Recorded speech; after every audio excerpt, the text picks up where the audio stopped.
नमस्कार मित्रों, मैं हूं राम जी भाई। आपके लिए एक छोटी सी कहानी लेकर आया हूं। 68 साल की उम्र में पार्वती देवी को उनके पति छोड़कर परलोक सिधार गए। उनका जीवन अपने दो बच्चे अत्रदेव और सत्यदेव के साथ ही बिताना था। उन्होंने अपने दोनों बेटों को अच्छे संस्कारों से पाल पोस कर बड़ा किया था। दोनों बड़े समझदार थे। पारिवारिक संस्कार के कारण माँ की सेवा करने में दोनों में कोई कमी नहीं थी।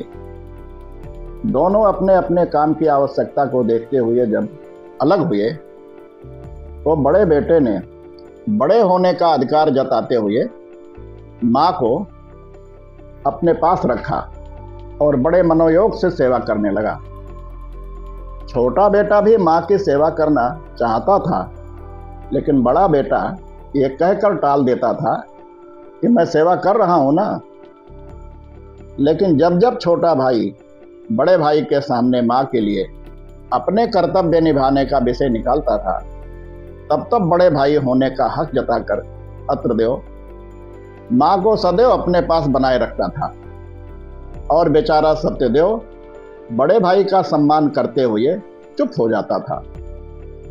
धीरे धीरे पार्वती देवी की उम्र बढ़कर 108 साल की हो गई। बड़े बेटे अत्रदेव की उम्र 80 साल की और सत्यदेव की उम्र 75 साल की हो गई। 75 साल के बूढ़े सत्यदेव को लगा कि अब बड़े भाई के रहते हुए हमें माँ की सेवा करने का अवसर अब इस जीवन में कभी नहीं मिल पाएगा। किसी प्रकार से कोई रास्ता ना निकलता देखकर सत्यदेव ने अपने ही जिले की अदालत में सुनवाई के लिए एक मुकदमा दायर किया कि हमारे 80 साल के बड़े भाई अत्रदेव बहुत लंबे समय से माँ की सेवा कर रहे हैं। धीरे धीरे हमारी उम्र अब 75 साल की हो गई है, लेकिन मैं भी माँ की सेवा करने को चाहता हूँ, लेकिन उस सेवा से मैं वंचित रहता हूँ। मेरा 80 साल का बड़ा भाई अत्रदेव अब अत्यधिक बूढ़ा हो चला है। बढ़ती हुई उम्र के कारण अब वह स्वयं अपना ख्याल ठीक से नहीं रख सकता। मेरी उम्र अभी 75 साल की है। मैं अभी बड़े भाई से 5 साल कम का हूँ और मैं सब प्रकार से अभी स्वस्थ हूँ। इसलिए मुझे अपनी माँ की सेवा करने का मौका दिया जाए। माननीय अदालत से मेरी विनम्र गुजारिश है कि अब आगे सेवा करने के लिए माँ को मुझे सौंप दिया जाए, जिससे मैं अपने कर्तव्य का निर्वहन कर सकूं। इस प्रकार मुकदमे की फाइल पढ़कर न्यायाधीश महोदय का दिमाग घूम गया। न्यायाधीश ही नहीं, पूरी अदालत के जीवन में यह एक नए प्रकार का केस था। आज तक अदालत में प्रॉपर्टी विवाद व अन्य पारिवारिक विवाद के केस तो आते ही रहते हैं, या माँ बाप को वृद्धाश्रम में डाल देते हैं, कोई अपने पास रखने को तैयार नहीं होता है। मगर यह मामला तो अलग ही किस्म का था। लेकिन अदालत में आया था तो न्यायाधीश को सुनवाई और फैसला करना ही पड़ेगा, इसलिए यह मुकदमा चर्चा में आ गया। न्यायाधीश महोदय ने दोनों भाइयों को अलग अलग बुलाकर बहुत प्रकार से उनको समझाने की कोशिश की कि आप दोनों 15-15 दिन अपने घर पर रख लो और माँ की सेवा करो। मगर दोनों भाइयों में कोई यह सुझाव मानने को तैयार नहीं हुआ। बड़े भाई का कहना था कि मैं अपने स्वर्ग को खुद से दूर क्यों होने दूं। अगर माँ कह दे कि उसको मेरे पास रहने में कोई परेशानी है तो अवश्य छोटे भाई को दे दिया जाए। छोटा भाई कहता है कि पिछले 40 साल से यह अकेले सेवा किए जा रहा है। मैं भी अपनी माँ का बेटा हूँ, आखिर मैं अपना कर्तव्य कब पूरा करूँगा।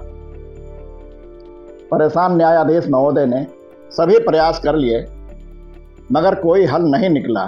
तो आखिर में न्यायाधीश ने अगले डेट पर उन दोनों की मां पार्वती देवी की राय जानने की इच्छा प्रकट की।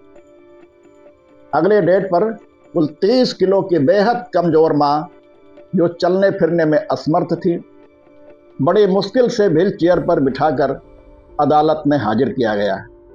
इस प्रकार के चर्चित केस का फैसला सुनने के लिए जहां अदालत में मौजूद सभी वकील इकट्ठे थे, वहीं पार्वती देवी के गांव के ज्यादातर लोग भी हाजिर थे। लोगों को यह बड़ी जिज्ञासा थी कि इस उलझे हुए केस का जो भी फैसला अदालत सुनाएगा, वह आगे हम गांव वालों के साथ साथ पूरे समाज के लिए एक नजीर बनेगा। न्यायाधीश महोदय ने मां से पूछा कि दोनों बेटों में आप किसके साथ रहना चाहती हैं? मां ने अदालत में बड़े दुखी दिल से कहा कि मेरे लिए मेरे दोनों संतान बराबर हैं। मैं किसी एक के पक्ष में फैसला सुनाकर दूसरे का दिल नहीं दुखा सकती हूं। आप न्यायाधीश हैं, निर्णय करना आपका काम है। जो आपका निर्णय होगा मैं उसको ही मान लूंगी। आखिर न्यायाधीश महोदय ने बहुत सोच समझकर भारी मन से निर्णय दिया कि न्यायालय पार्वती के छोटे पुत्र और अत्रदेव के छोटे भाई श्री सत्यदेव के दलीलों को सुनने के बाद उनके तर्क और भावनाओं से सहमत है। अदालत इस निष्कर्ष पर पहुंची है कि पार्वती देवी का बड़ा बेटा अत्रदेव छोटे भाई सत्यदेव की तुलना में वाकई बूढ़ा हो गया है। ऐसे में मां की सेवा की जिम्मेदारी अब छोटे भाई सत्यदेव को दी जाती है। यह फैसला सुनकर बड़ा भाई जोर जोर से अदालत में रोने लगा कि इस बुढ़ापे में मेरे स्वर्ग को मुझसे छीन लिया गया। अदालत में मौजूद न्यायाधीश समेत सभी लोग रोने लगे। इस प्रकार अदालत के फैसले का सम्मान करते हुए पार्वती देवी अपने छोटे बेटे सत्यदेव के पास चली गई।